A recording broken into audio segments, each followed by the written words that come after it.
you believe in the existence of extraterrestrials? Tell me I'm crazy. Mulder, you're crazy. I can't give up. Not as long as the truth is out there.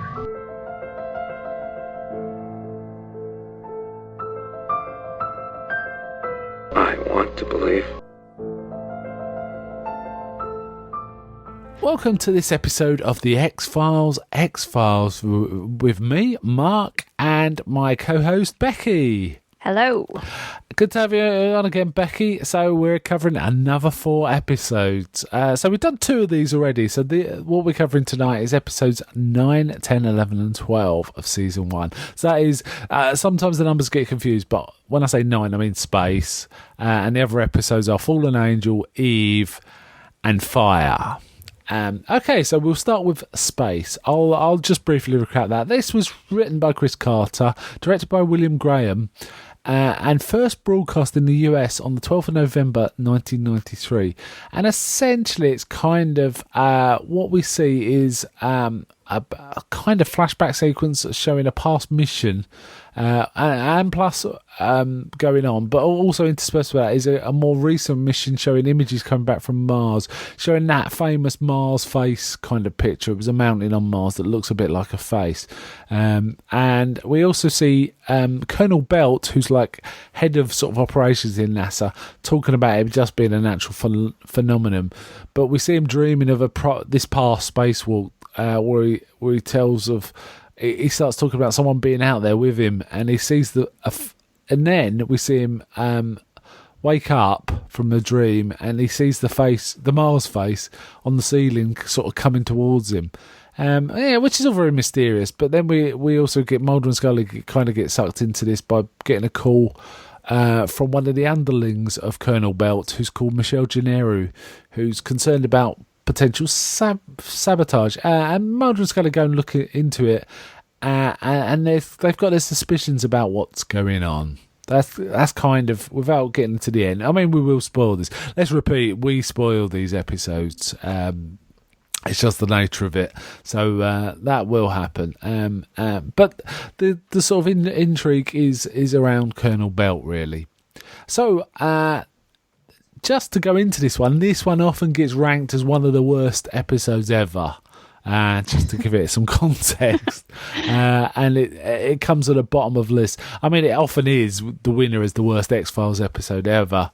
I'm not sure about that, but what did you think of it, Becky? Yeah, it's really not my favourite, but kind of watching it again, I think there are elements of it that I did enjoy. You know, the concept itself, the concept of, is it pareidolia, when you kind of assign human features or you try and make logic out of random patterns and stuff? All of that, and, you know, the notion of astronauts being up in space and the psychological effects. I found that really interesting, but I don't know, it just really lacks something, and I don't know what it is. I think it lacks the fact that Mulder and Scully are kind of passive. I mean, they do that when they are involved. It feels kind of constructed just to involve Mulder and Scully rather than being a real. They're trying to figure out what's going on, kind of thing. That's true. They tend to just stand around, literally, don't they, and watch. Yeah, there is a fair bit of that. In terms of what I liked about it, I think Ed Lauter, the guy that played Colonel Belt, is a good actor. He's a good character actor. He's been in loads of things. He's in he's in movies. I think I've seen him in some Clint Eastwood movies, but he's been in all sorts. Certainly Burt Reynolds movies. He's actually the head guard in the Mean Machine movie with Burt Reynolds, I believe. I think that's him. But he's been in all sorts of things. I kind of like him. I thought he gave quite a good performance with quite meagre, slight kind of material. And in fact, there was one scene I really liked, which is one that, if you're not paying attention, you wouldn't even notice, which is basically he's looking at himself in the mirror, like he's trying to figure out himself out, and it's just him looking in the mirror at himself. I mean, like I say, you might not even have registered it. Does that ring a bell? Yeah, and that's what I'm saying. The kind of psychological aspects I found really interesting, but it didn't really stay with that side of things. Do you know what I mean? Yeah. There was some odd stuff going on it. There was a few Mulder and Scully moments, wasn't there? Yeah, I mean, first of all, I don't know why they were kind of brought in initially, because if somebody's investigating sabotage, why would they be brought in on the X-Files? So it started off just on the wrong foot for me. Yeah, that is a very dubious sort of link. It's not, certainly wouldn't be a couple of FBI guys wouldn't be investigating something major like sabotaging NASA, though there was the premise that Gennaro really had she had a suspicion.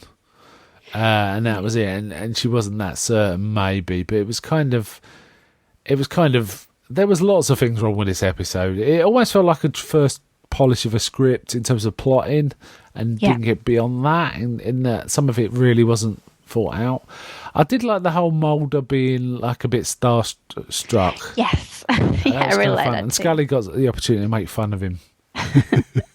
Did she say something like, he said, "This is every fanboy's dream"? And did she say something like, "Yeah, and getting a pony," or something like that? It was kind of fun.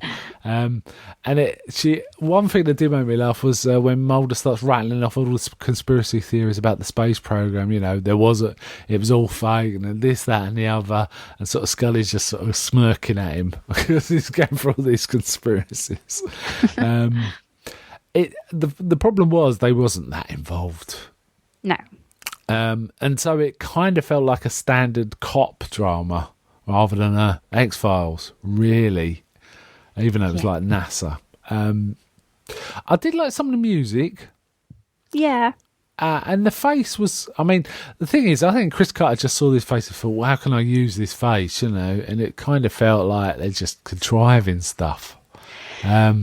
Apparently this was a make-do episode in that it was the idea, I think they call it a bottle episode, where they're trying to cut costs because they've already overspent on some previous episodes.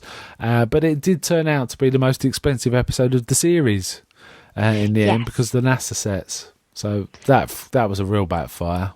Yeah. And there was lots of cheap, stock spaceship footage as well, which kind of looked like stock spaceship footage, NASA mission footage. We didn't ever see the astronauts, did we? No. And it was kind of telling again, like you say, with all the budget constraints and everything. Yeah. A few things I did pick up. Like, I think I always mention in fact, we both mentioned there's always kind of riffing on other material going on in the X-Files. And I spotted a couple. Did you spot any references to other or riffing on other material? No, not in this one. I spotted two. One's stronger than the other. The first one, I thought, well, the whole astronaut bringing someone back from space was quite a mass experiment. It made me think of that. Oh my god! But I always think about Quatermass, And the other one was what Belt did at the end to resolve what was going on with him. It reminded me of the end of The Exorcist. Oh yeah, that's true. Actually, these are quite kind of a bit more nebulous than we usually get a much stronger. Oh yeah, they're doing that version of that, but they kind of remind me of those. That's about as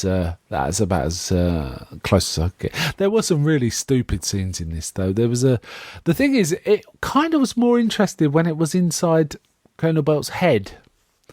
And we didn't know, but as soon as the woman was driving and she saw her face, it kind of broke that convention.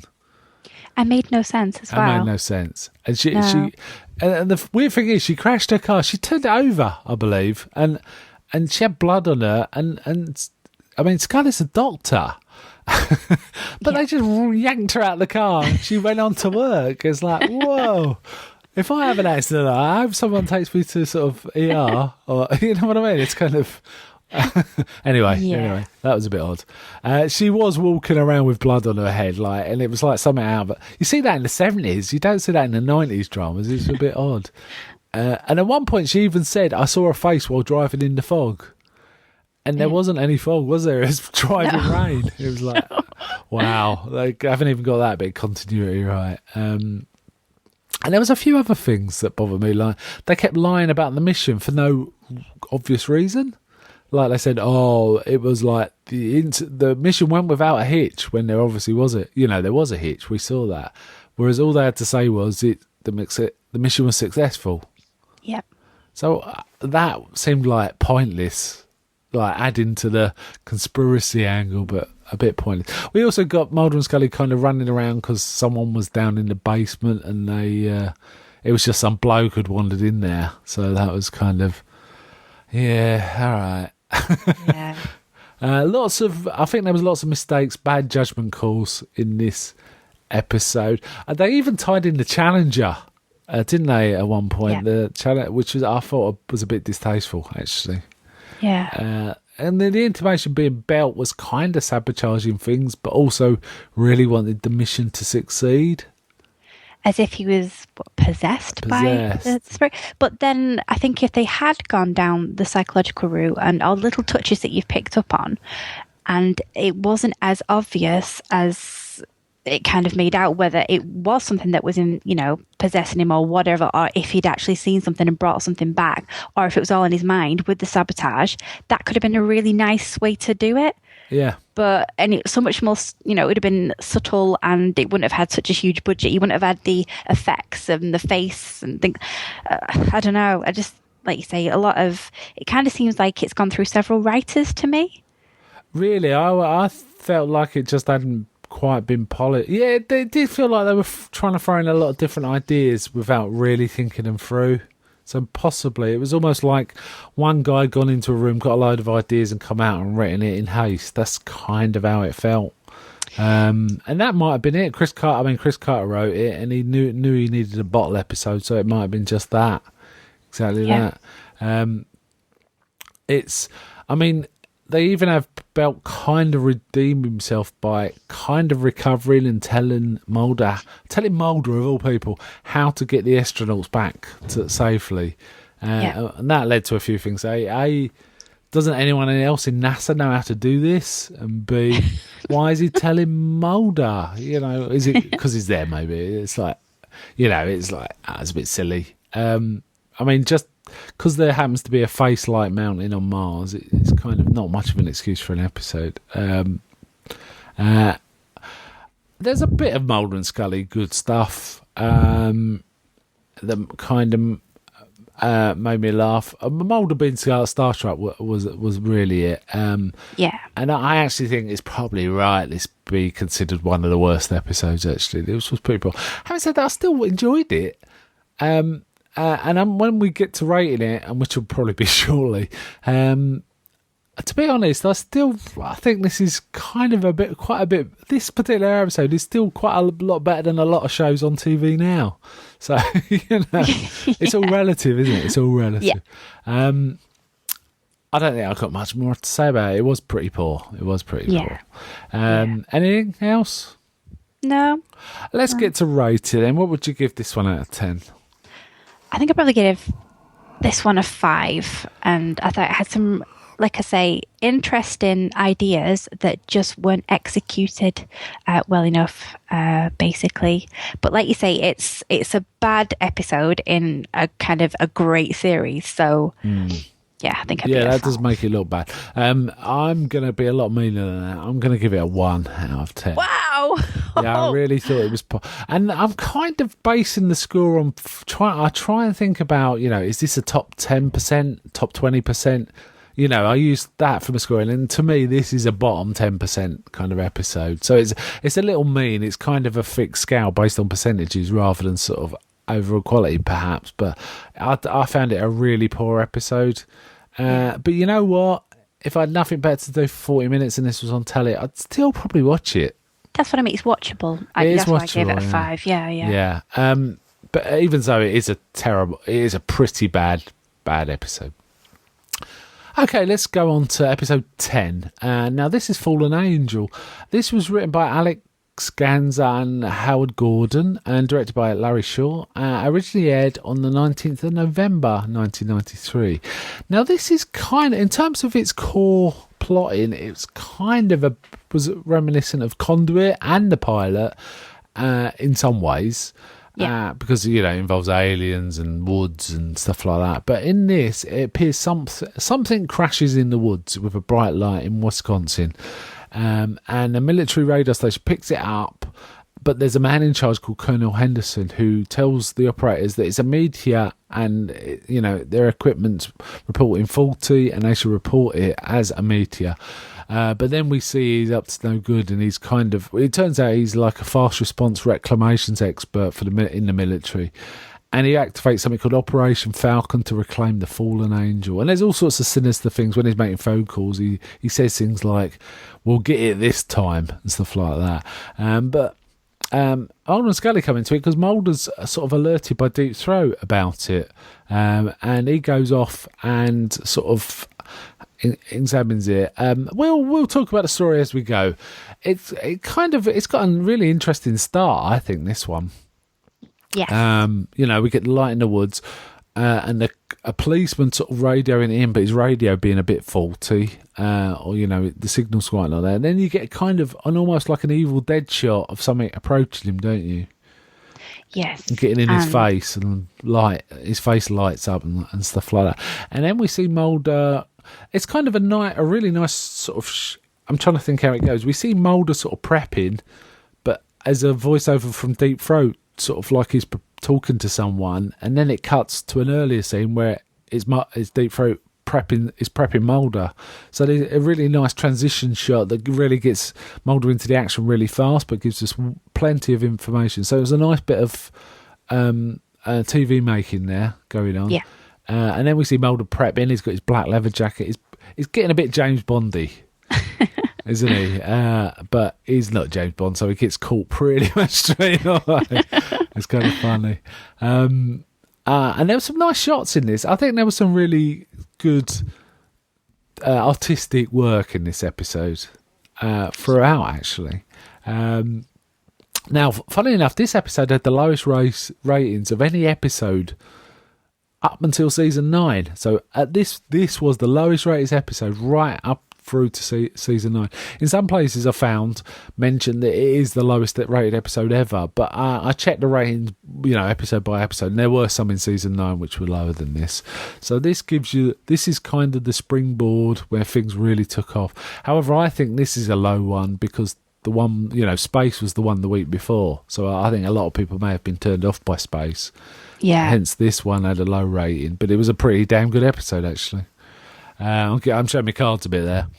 I think did we discuss this one briefly a few weeks back? You weren't so taken with it, if I remember rightly.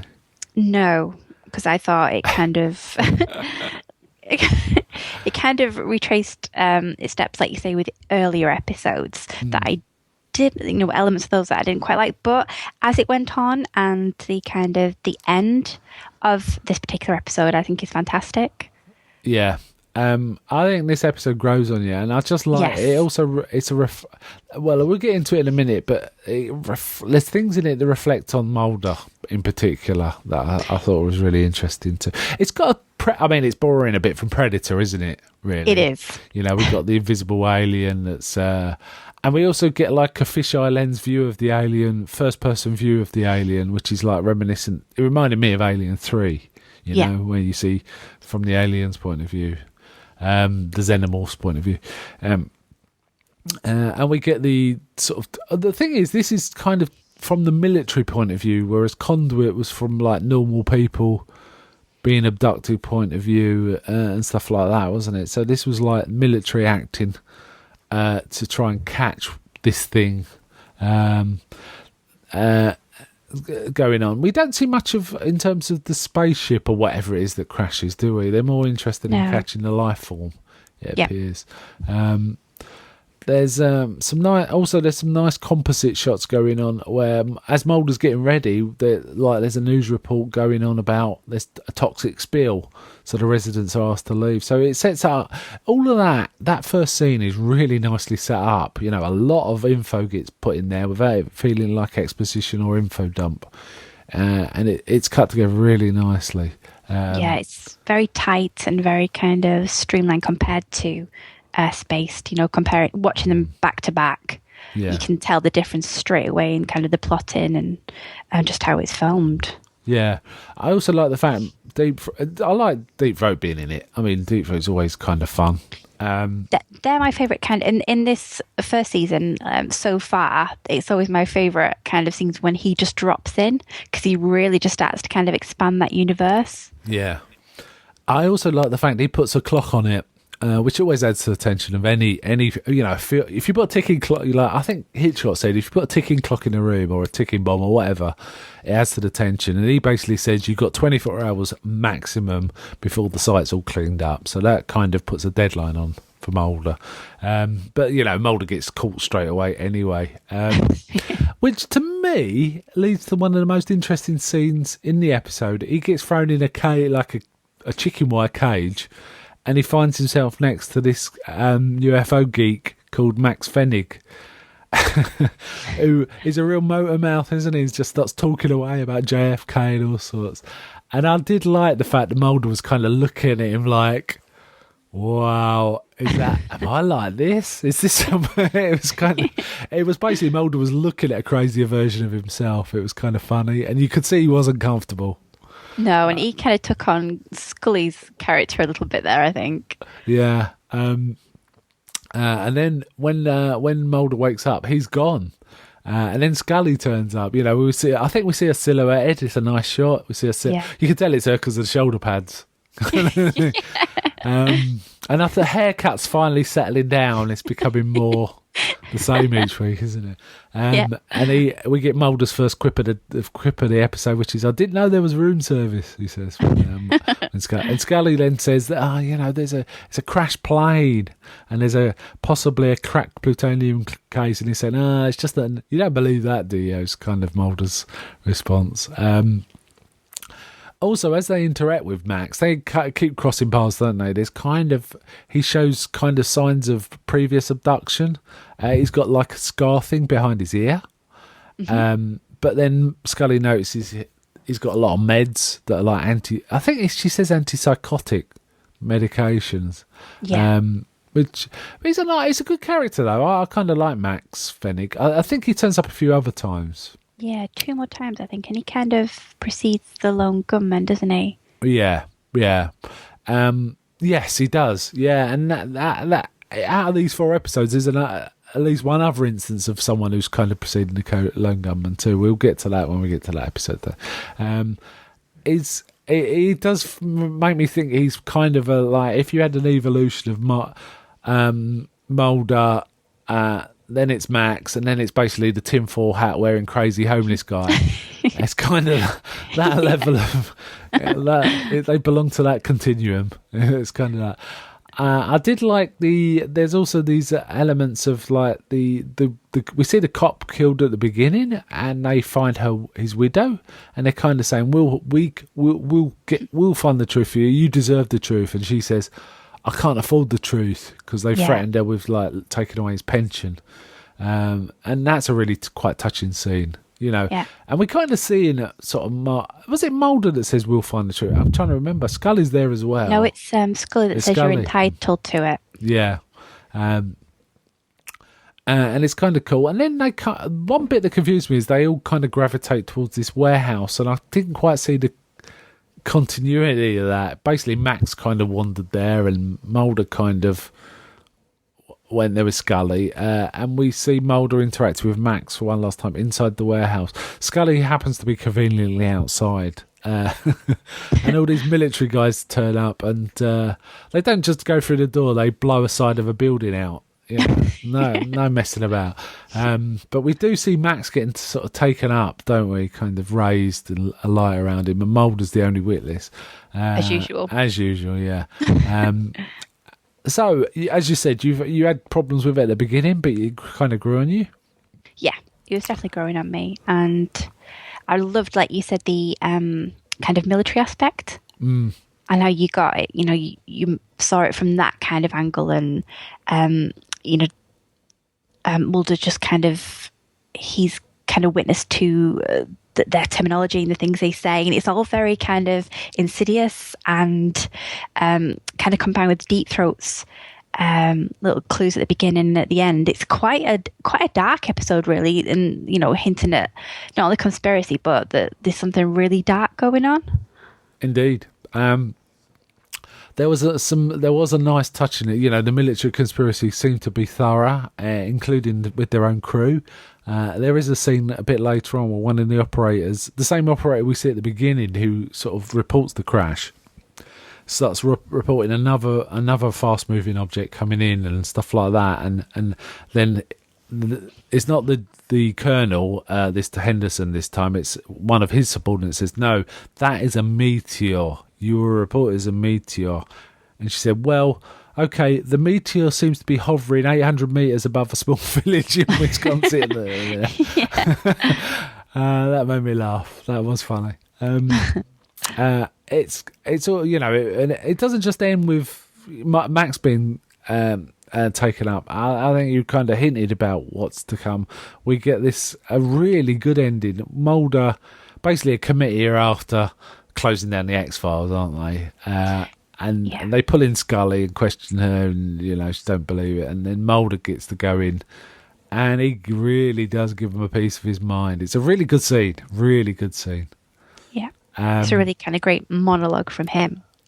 Yeah, it's excellent. But even that is topped in the next scene. Do you wanna tell everyone what that is? Well, yeah. Well, basically, we get a scene with Deep Throat, and he is just turned over.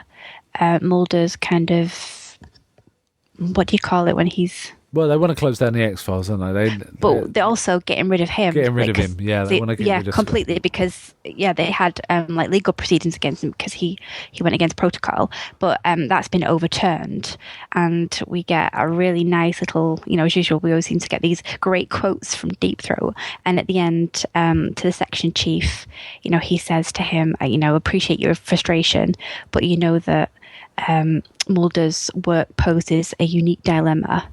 And he says, we can't expose him to the wrong people, what he knows or what he thinks he knows.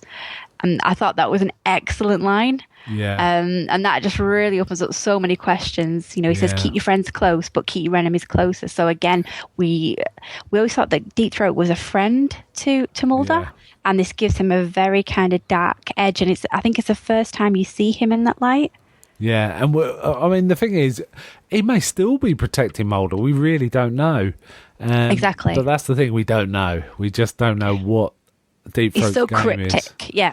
But having said that, Deep Throat does say to Mulder, right in the very first time we met him, he says something like, I will give you information when it suits my purpose. You know, so it's not like he's always presenting himself as kind of he's not sacrificing himself. He's kind of feeding Mulder when it suits him. So that kind of ties into that. But yeah, it's really nice to have this twist of not being sure about Deep Throat anymore.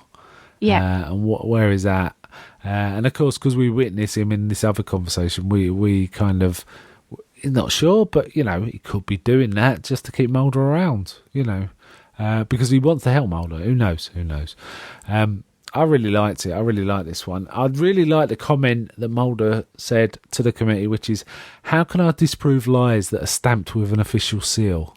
Which is really interesting. So, I mean, I don't want to get too political or about, you know, current events, but things have been happening in this country recently where officialdom has obviously been lying about things and you know, led to like, you know, miscarriages of not justice, but sort of understanding and just representing people really poorly where they did no wrong.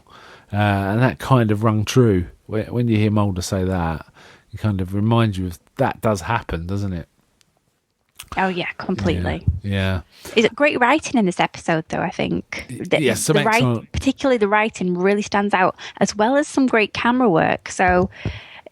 overall, and great use of music. I mean, there's a really good sort of John Carpenter-esque synth music, especially when the aliens kind of moving and approaching, like some of the guards and stuff like that.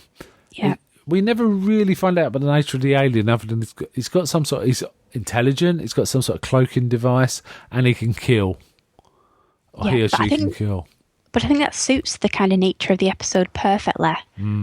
And the questions that it raises, you know, the mysteries that you don't really learn anything more about it, and the way that Max disappears. I think it just all suits so well. Yeah. everything about this episode it's a very solid episode. Yeah.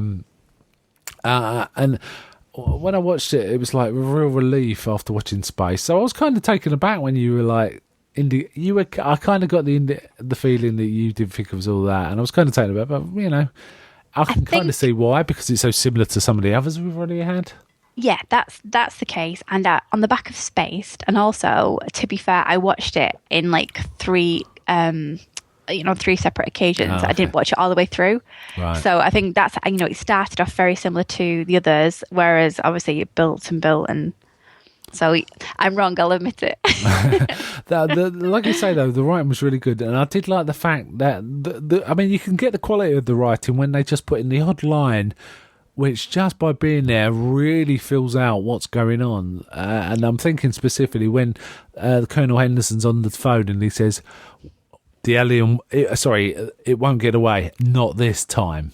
You know, that sets up a whole world of, wow, they've tried to do this before and not succeeded. So they kind of already have experience of trying to catch this kind of thing. So that was really, that sets up a whole history of this, doesn't it? So I kind of like that. There was just some great touches. I wouldn't call it like a classic episode, but it's a very solid episode in my opinion. What would you give this out of 10? I'm going to give this an 8. Yeah, I'm going to give it an 8 too. I think it's a very solid one. Not top tier, but worth seeing. I was trying to figure out if it's a mythology arc episode, and that kind of just about is. The fact that Deep Throat's involved makes it so, really, actually, in some ways. Yeah. Okay, so we'll move on to episode 11.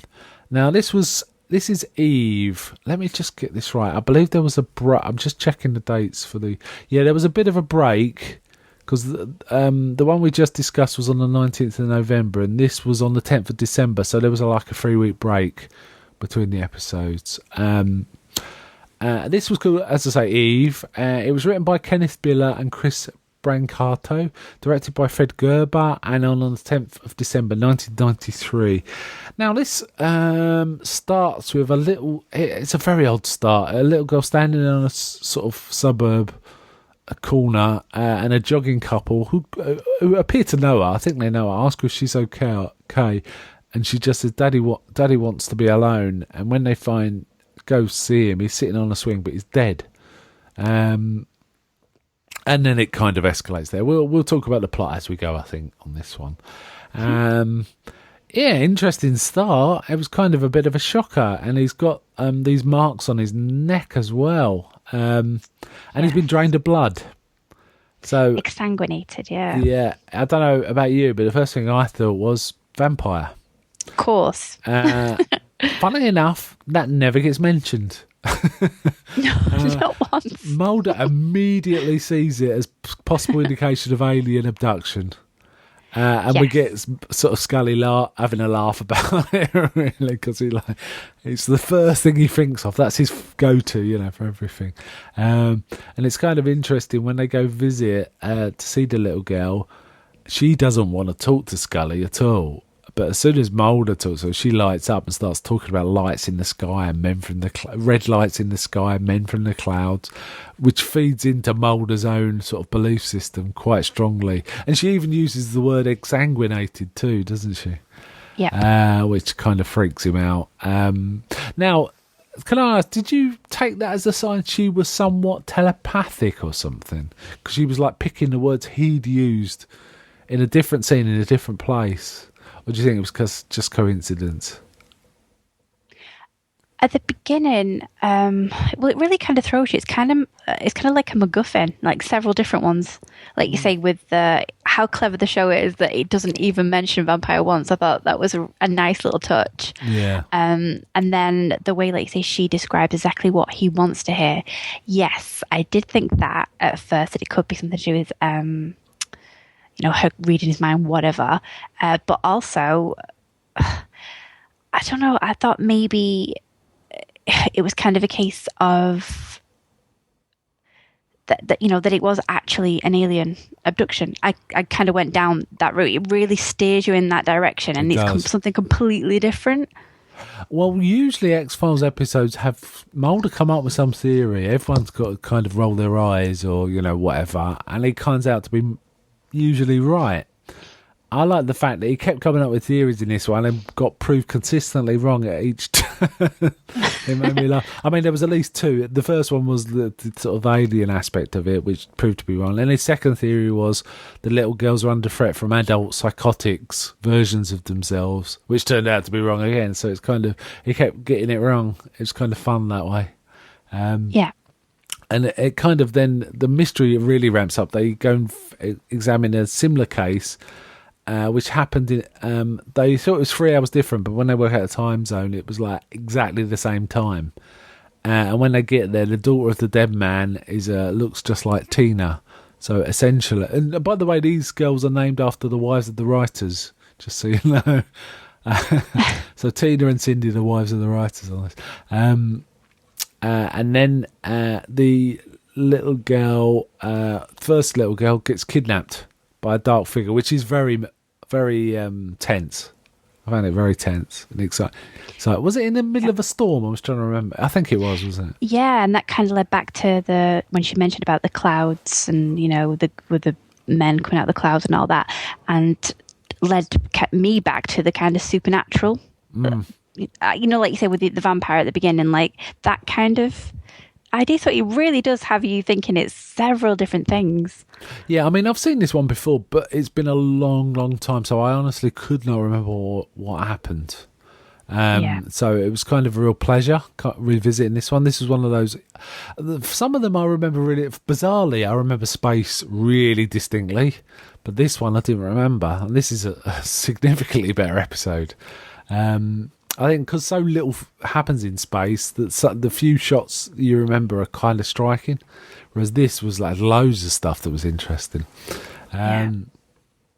What happens is the Mulder and Scully then find that Cindy and I think Tina were conceived in an in vitro fertilization process in a specific lab that was controlled by a woman called Sally Kendrick. And I see a video of her, and she was fired for conducting unethical experiments on Ova. And at that point, it kind of, I think, as a plot convenience, Mulder gets contacted by Deep Throat, who tells him all about it. Now, there was a scene where Mulder and Scully are at this hotel, and Mulder gets the phone call, the double click on the line, which indicates Deep Throat wants to talk to him. And then he tries to get rid of Scully as quickly as possible. And this bit made me laugh. Do you remember this bit?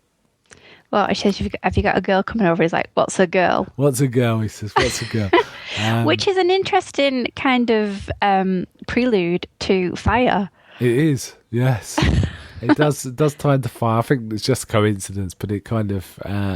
we're talking the same kind of ground, aren't we, really? Yeah. And Deep Throat tells him all about it, which he tells him about genetic experiments done during the Cold War, and the male and female subjects were named Adam and Eve, and they were kind of superior, i.e. superior strength and intelligence, but they became psychotic. Well, no, sorry, I'm going ahead a bit. He basically tells Mulder he needs to go visit Eve 6. Now, this is really weird, because it's not often Mulder and Scully just waltz into an office, sort of hospital, whatever it is, and visit prison.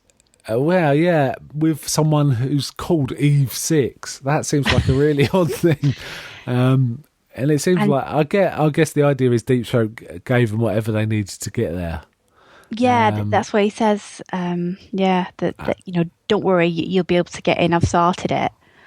Yeah, and it kind of they sort of, this ties into a story arc that actually emerges several seasons down the line, which is the Super Soldier storyline to come.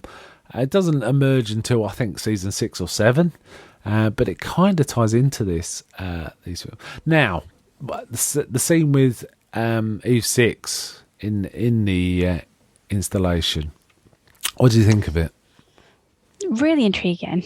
And again, opens up so many questions. And I just love that bit where she says that, you have 46 chromosomes, but the Adams and the Eves, they have 56. Yeah. And doesn't she even number them, which sounds bizarre because she's saying there's number 37. And you think, well, isn't 37 the... Anyway, yeah, that kind of did make much sense. But yes, but basically they've been genetically enhanced. But they also, as they get older, they get psychotic. And that's why she was there. It kind of it was a bit Silence of the Lambs, wasn't it? It really was, yeah. And they also said, no one actually who worked there knew what she looked like because she screamed her head off whenever the lights came on. But I mean, Mulder and Scully got a good look at her face just talking to her. Yeah. Now, you could say, well, she deliberately wanted them to for whatever reason. And she tells them a story that 7 and 8 have escaped and 7 became Sally Kendrick. Because they recognise her, don't they? She looks like Sally Kendrick, and who they saw in the video. We do get one thing I skipped over, which is when Scully visits the in vitro fertilisation, the man in charge actually takes some time to explain it all to Scully what in vitro fertilisation is, and she doesn't say it's all right, I'm a medical doctor. Does she? She just sits and listens to him. Even the beginning bit about exsanguination, when Mulder tells her all about that, I think, well, surely she'd know that. Yeah, I know. It's kind of one of the... It must be a downside having a medical doctor in the thing, because you can't... It looks silly when they get explained things to... They should be doing the explaining, actually. Yeah. Scully should be doing the explaining. But then we see Eve Sevens... is the one behind the kidnapping, and she gets the girls together. And the two girls have an instant rapport, don't they? They kind of smile in that creepy, vacant way at each other. Which, again, kind of brought me back to the kind of telepathic angle. I felt there was definitely some sort of telepathy between the two of them, but I was just trying to figure out if there was something... They were also telepathic around other people, with other people, you know what I mean? Because it seemed to me the girl was kind of reading... She was certainly playing Mulder in some way, for sure, but she the fact she was using words that would instantly sort of... that was hell. If it wasn't telepathy, it was hell of a sort of cold read. Really was. But they are meant to be extremely intelligent, aren't they, anyway? Yeah. I guess that kind of...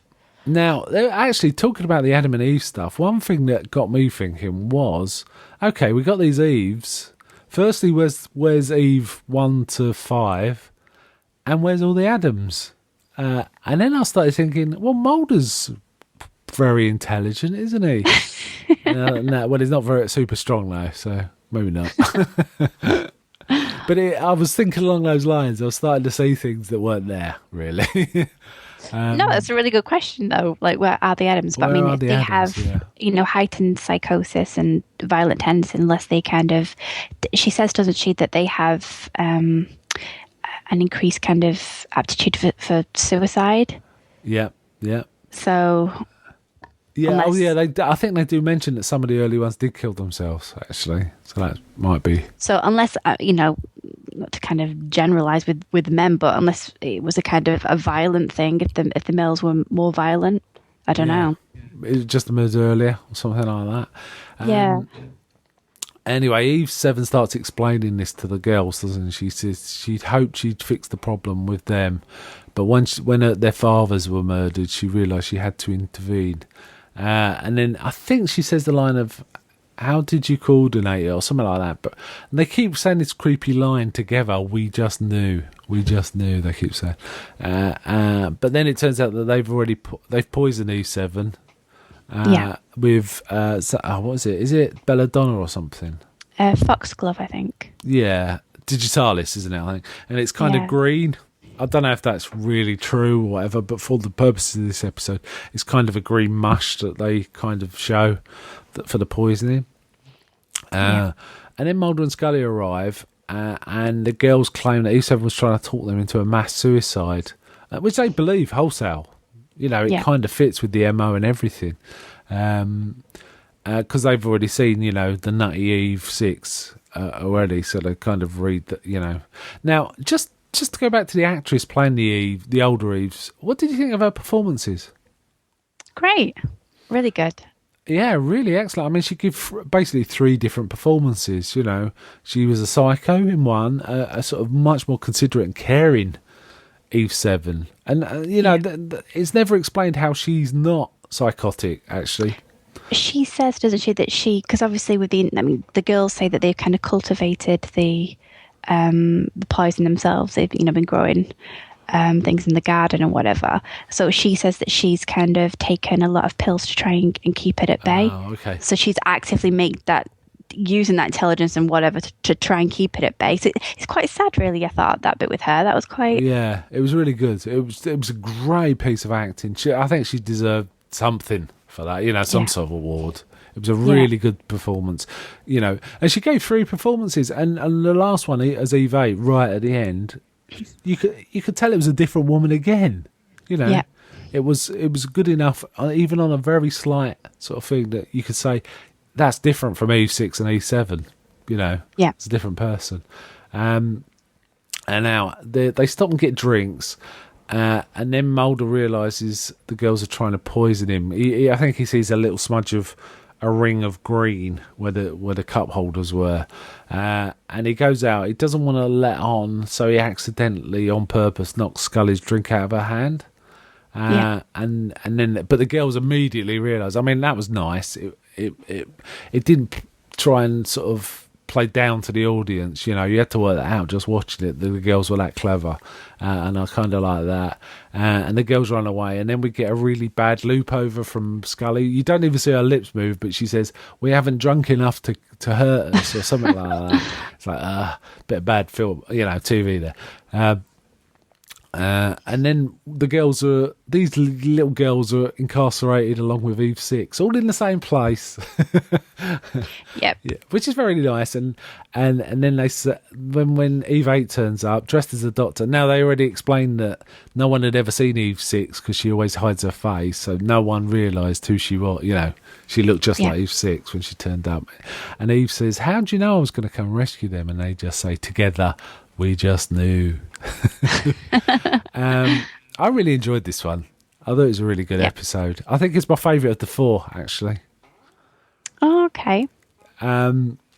It was going back to the old what are the X-Files riffing on. The original title for this episode was going to be The Girls from Greenwich, which I take as a nod towards John Wyndham's Midwich Cuckoos, Greenwich Midwich, and the film that inspired, which was Village of the Damned. There was definitely a bit of a Village of the Damned kind of vibe about these girls to me. Yeah. Did you see any other films or TV or any other influences? It was kind of Twilight Zone-y for me. Oh, yeah. I mean, there's a lot of evil kid kind of films, aren't there? There's There's a really cool one from the 50s called Bad Seed. And The Omen, maybe, Yeah.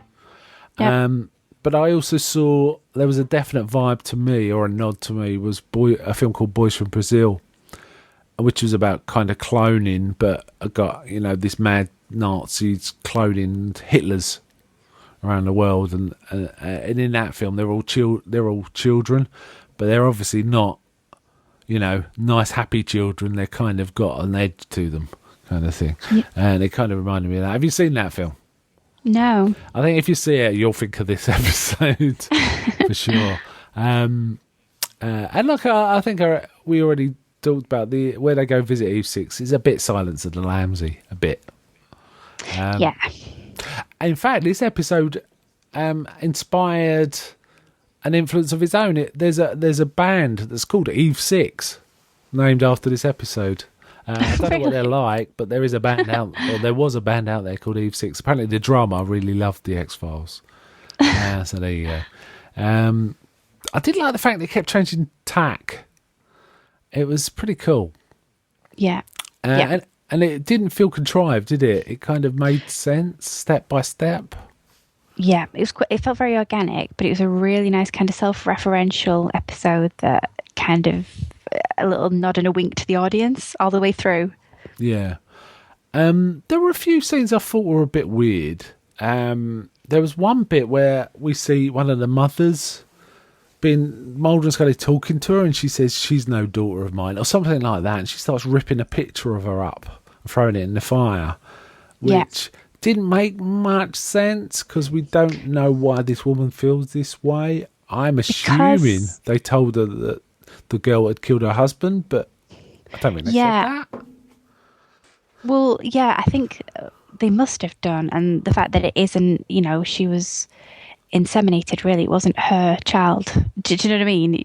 Yeah. It wasn't her natural child with her husband.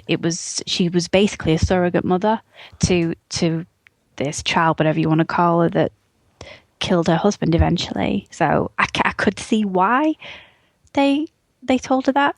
Yeah. But I mean, it's quite far-fetched, isn't it? Like, Yeah, it was just very odd. I mean, the scene didn't need to be there, frankly. It just felt odd to me that either it needed a little expanding in some way, to explain, this little girl killed your husband and she wasn't your daughter, but it seemed a bit odd to do that at this point. There were some questionable things. Did the little girls work for you? Yeah, I thought they were. I thought they were great. Like you say, really creepy, and just kind of reading up on it, I think that they were named after the wives of Glenn Morgan and James Wong because they rewrote the original script.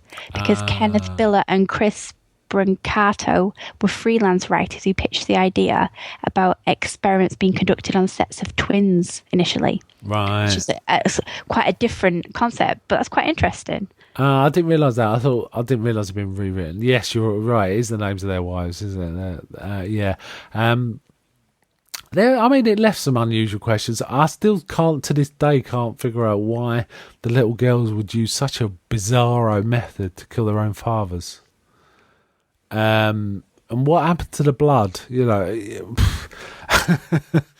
knows? I could have kind of seen that if the vampire issue came up, but it was just so weird. But the thing is, it was so odd, it kind of worked. It was so odd, it was like, okay, just taking that as is. And like I say, I think this is a what they call a mythology episode, but it's the mythology of the super soldiers rather than the alien human hybrid stuff that's coming down the line. So to me, I think this is kind of an essential episode, actually, just to see, this precursor to this whole super soldier set of arcs. Is there anything else you liked about it or didn't like? I like the kind of questions it raised about eugenics. I thought it was, a really interesting concept and the way that the story kind of evolves. And just like I say, how it just takes a turn all the way through. And, you think you're kind of going down one road and it just goes down a completely different path. I thought it was really clever. Yeah, it does make you think also that, we do hear about the CIA and people like that doing all sorts of bizarro experiments on the American public and college students, often with drugs and stuff, but it kind of tapped into that kind of paranoia a little as well. Yeah. Also, this episode reminded me a little of the premise of Firestarter, Stephen King's Firestarter as well, and their, early experiments in the 60s leading to this little girl with these sort of powers of fire, which we're going to come to in a bit, actually. But, that's a nice segue. Yeah, but this episode reminded me of Firestarter, the movie Firestarter in particular. Yes. Obviously, the book too. They're very close, actually. Okay, what would you give this one out of 10? I think it would be a 7. I think this is an 8 for me.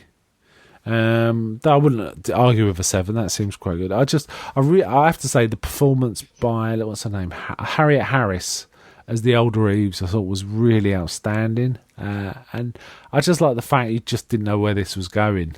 And none of it felt dishonest, did it? It felt like, they've earned this twist and they've earned that twist. It's all, this is a nice episode. You can kind of feel that Steady Hands have rewritten this one, actually. Yeah.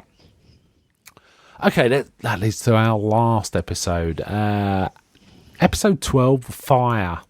Now, this was written by Chris Carter, directed by Larry Shaw, and it aired for the first time in the US on the 17th of December 1993. Yeah, this starts with like an old obviously very rich man. It's Britain, I believe. A much older man with a younger wife. He's obviously like lord of the manor. He's got all these servants and gardeners working on his land and all this, that, and the other. And as he leaves, it's how everybody lives in Britain, isn't it? yeah, that's how we all live. We all got pictures of the Queen on the wall. It's just like that. And he says hello to the Irish gardener Cecil, and then he goes up in flames, and we see Cecil kind of grinning at him. And then it moves on from there. I'm not going to get into the plot because I think we're going to have a lot of fun with this one, actually. Yeah. But essentially, it's kind of this fire starter guy, this guy that has some power over starting fires, and he also, it turns out towards the end, he has powers of recovery around fire as well. If he gets burnt, he kind of recovers fast. But this one introduces the premise of like a past for Mulder. They basically an old flame of Mulder who's called Phoebe Green. Nice old flame. Yeah, yeah. Sorry. Oh man. Okay. She's an inspector at Scotland Yard. Like, and this woman is the worst copper I've ever seen in my life. Basically, Scully does more at her desk, just sitting at her desk working stuff out, and then Mulder and Phoebe Green sort out in the whole case. And it's like ridiculous. Anyway. She, the way they meet her is amazing. Basically, they get in a car. Mulder's going to get in a car, and Mulder says, "I'm sure I locked the car." And Scully goes, "Maybe you should open an X file on it." You know, that's funny. And then there's a tape, and they play it, and there's this message about a car bomb was set up. Yeah, basically, it's intimating that their car's been rigged with a bomb. And then she kind of opens the door and says, "Surprise!" It's like, whoa, you need that, don't you? You really need that. And we have a really fatal flaw in this episode in that the bad guy is bad because he's bad. It's kind of, the motivations are ridiculous. It basically, they kind of say he's been writing love letters or engaging in affairs with the wives of members of the aristocracy. and I don't know. I kind of lost it there, but I didn't really care because it was fun, if you know what I mean. Yeah. And it turns out his latest target is Sir Malcolm Marsden, who's with his family, and they come. It's for him and his family, which is two boys, come to visit America because they see. I was a bit confused here. I think they're kind of saying he has already escaped an attack from the killer, but they don't expand on that. Yeah, there's been an incident, definitely. Yeah, and when they arrive, it turns out that Cecil, who used to be called Cecil Lively, but it's got a fantastic new name, which no one will ever see through, which is Cecil with a apostrophe Ively, Cecil Ively, and he's basically he's killed the housekeeper and taken over his duties, and he's basically painting the house. And he's now called Bob. Oh yes, he is called Bob, and he's got an American accent. Yeah. And he's painting the house, and we later find out he's painting the house with some sort of fire accelerant, which is amazing because like a fire accelerant that doesn't smell, doesn't instantly vaporize over a course of hours. Yeah, amazing. Anyway, and he kind of starts getting into the confidence of the family. Now, meanwhile, Phoebe Green's pissing about with Mulder. And well, what did you think of the relationship between Mulder and Phoebe Green? Well, no, actually, let's step back. What did you think of Phoebe Green? She was, like you say, she was just useless, really. I mean, don't get me wrong, that like kind of opening, that introduction was pretty hilarious. With, the car bomb, and really kind of set up, how extreme she is. But they seem to have no chemistry, her and Mulder. And the kind of how obsessed he is with his work. And obviously this has been an obsession since his sister was abducted. So, it's a lifelong thing. I just can't see him being head over heels in love with this absolutely bonkers English woman. She made me laugh because Something, apparently this was intended to be a recurring character, but they soon binned her, really, I think, after this episode. The thing was, I don't know if it's the actress. I don't want to be mean, but she almost felt to me she was playing it like it was an Airplane parody of an English inspector from Scotland. She was over enunciating her words. She was, and here we go. It's like she's always doing mouth exercises on screen. It was bizarre. And like you say, they had no chemistry. It was all but, and the thing is, there was something about Duchovny in this one where he looked like a little boy who had been dressed up for a wedding and wasn't comfortable. Do you know what I mean? Yeah. And he was wearing his dad's suit. So it's too big.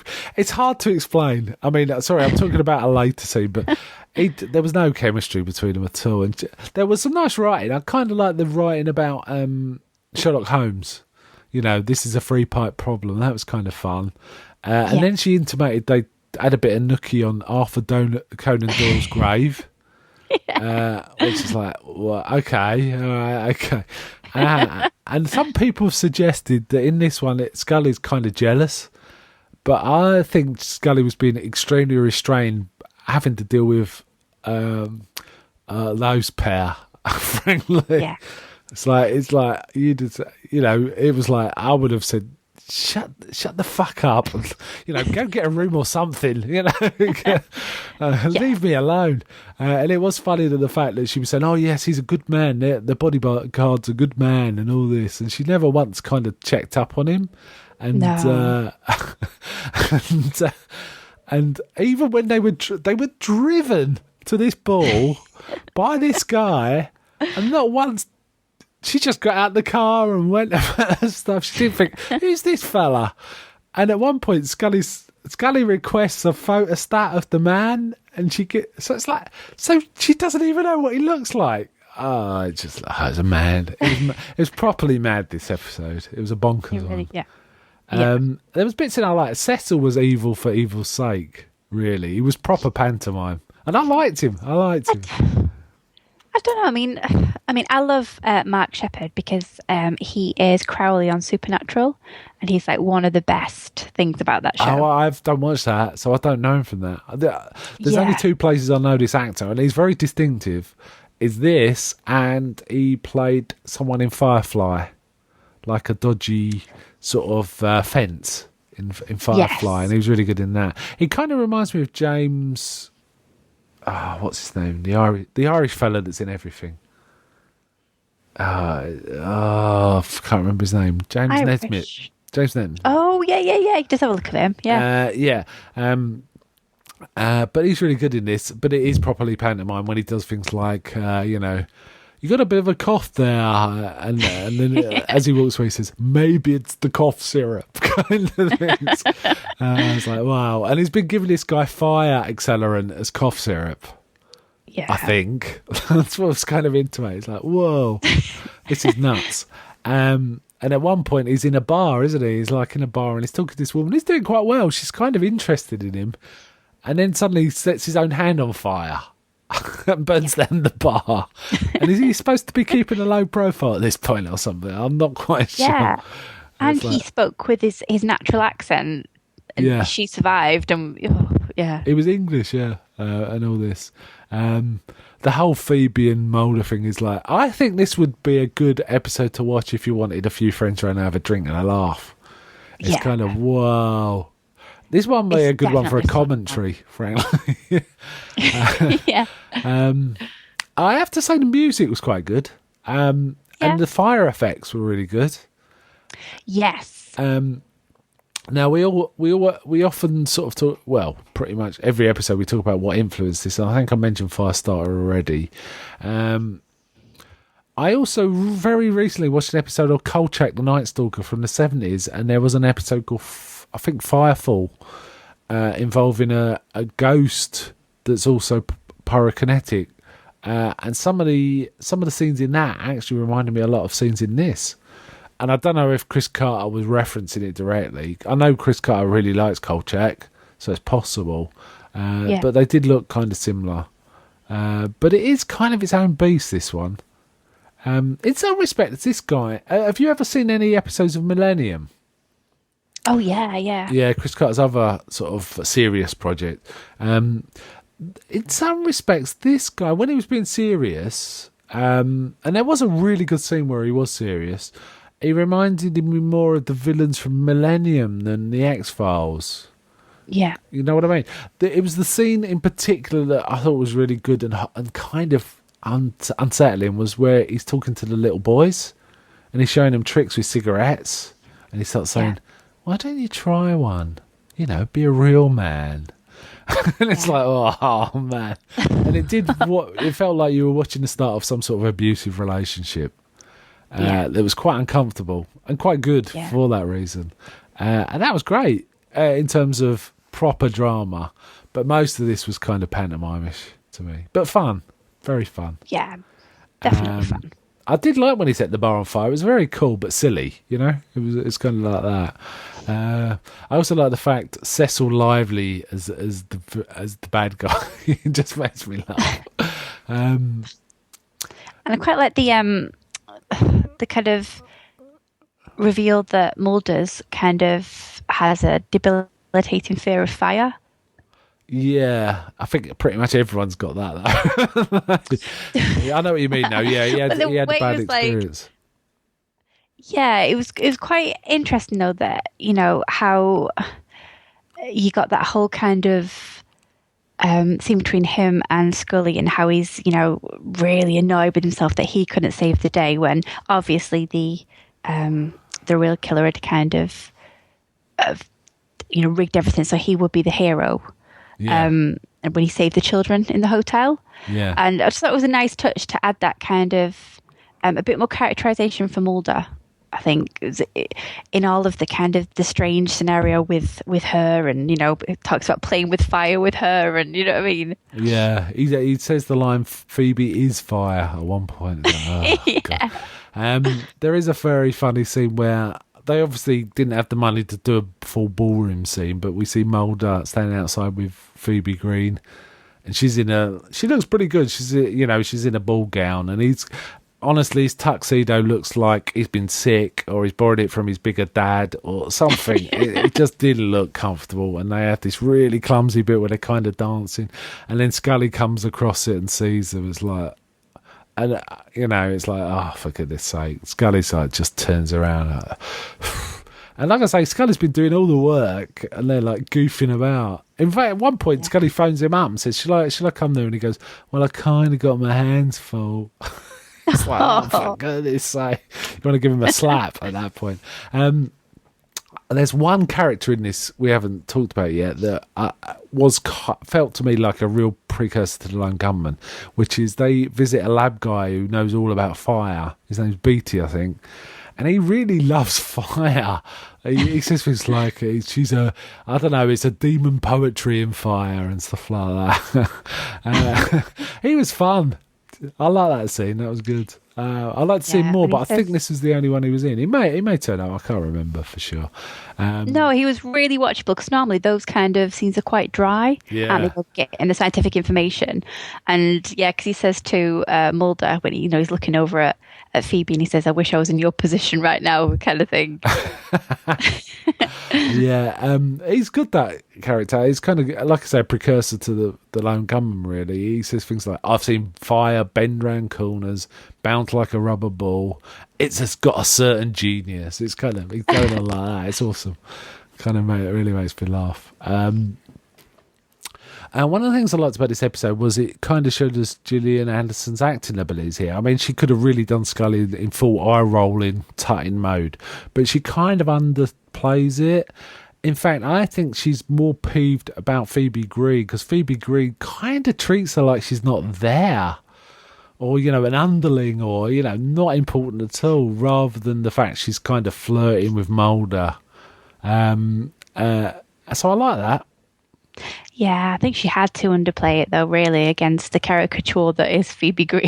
Phoebe Green's amazing. I think I'm going to have to watch this episode again. I've got to be honest. the cassette recorder thing was like starts it all off, and it gets. But if you watch it again, watch her the way she talks. It's like she's doing mouth exercises as she talks. And I think I've seen her in other things. I think she talks like that, which is a bit unfortunate. I think I've seen her recently in The Flash. Oh, is she in that? Yeah. Yeah, I think she was like head of a lab, like a sort of like a competitor of the labs they're working in, kind of thing. But she does it less, but she still kind of over enunciates a bit. There was kind of a bit of a Vertigo attempt at referencing Vertigo in this, with the old Mulder being scared of fire and having to overcome his fears. I think that's probably pushing it a bit, though. Maybe. What do you reckon? I can see it. Now you're saying it. Yeah. It's just a complete lack of chemistry between Mulder and Phoebe Green, though. Yeah. The thing is, the other thing which I haven't talked about is some of her dialogue is terrible. I mean, really terrible. And this is dialogue written by an American who thinks he knows how English people talk, but that doesn't. It's like, she actually says in the first scene when she's briefing him, there's some bloke going around, like, she wouldn't say that. Some bloke. Right, okay. Yeah, that was very funny. It did make me think of Airplane, though, whenever she started talking. It's like, oh, no, I mean, when they're going into the woman from the bar and she says, I was at the bar, I've got a partner, I was meant to be at a cooking class or something. And Mulder's like, no problem. And he kind of like convinces her to actually, make a statement. And afterwards she says, definitely done, Agent Mulder. Casually disregard her indiscretion, a firm but polite manner until she accedes to cooperate. Like, what? They're not even full sentences as well. It's just like, oh, yeah, that did make me laugh, actually, when you completely takes you out of it. I did like the fact, also what made me laugh was, I mean, it was just ridiculous all the way through. When Scully actually rings up and says, I've got all this stuff, shall I bring it to you? And he goes, no, my hands are going to be full. And he puts the phone down and he's sitting like a kid on a big four-poster bed looking around himself like, it's kind of, oh my God, I think I'm going to have sex with Phoebe Green. I don't know what I'm going to do. Oh dear. It's really funny. There's a few times where, isn't there a comment when Mulder, he says something like, I was only extending my, a courtesy, and she says, oh, is that what you were extending? So it's like, you're making dick jokes now? Wow. It is a mess, this whole story, but there is some really cool stuff. I really like the end scene, actually. Basically Phoebe Green, another typical police move. She throws fire accelerant all over the bad guy at one point. Nice one. And he kind of sets himself afire. Again, it's like, what is going on here? But I really like the bit where he set himself alight and started like taunting them while he was on fire. Well, he reminded me of like a happy, bizarro version of Wicked Witch of the West when she melts with the water. Do you know what I mean? It's like, yeah. Instead of I'm melting, it's like, what does he say? He says, you can't fight fire with fire. That was really cool. Yeah. It was cool in a Independence Day speech, kind of cool way. Kind of, this is so bizarre. But it was actually, I mean, it was released in America in 1993, so I'm guessing we got it in 94. We didn't know. Hold on, I might be wrong here. Let me just think this through. Did I talk about the IRA in this one? I think they do, yeah. No, I'm thinking of something else. Sorry, I've got a feeling it might have been held up because of that, but no, it wasn't. I think it was it. I'm sure I saw it when it was out, yeah. Sorry, forget that. It's all right. Oh, no, I was just going to say, because I would have been 9 at the most, and being the strange child that I was, I had loads of books on, the paranormal, all sorts, and I've been reading up on spontaneous human combustion, and then I saw the opening to this, and it freaked me out for years, and I always thought of that. So it's really interesting watching it again now. That opening scene where he goes up, and then I don't think I kind of watched it in full when I was that age, but like you say, that ending as well when he's like, can't fight fire, and it just terrified me. So it's really like interesting to see how kind of hammy and fun it is now, but as a child, just how terrifying that was.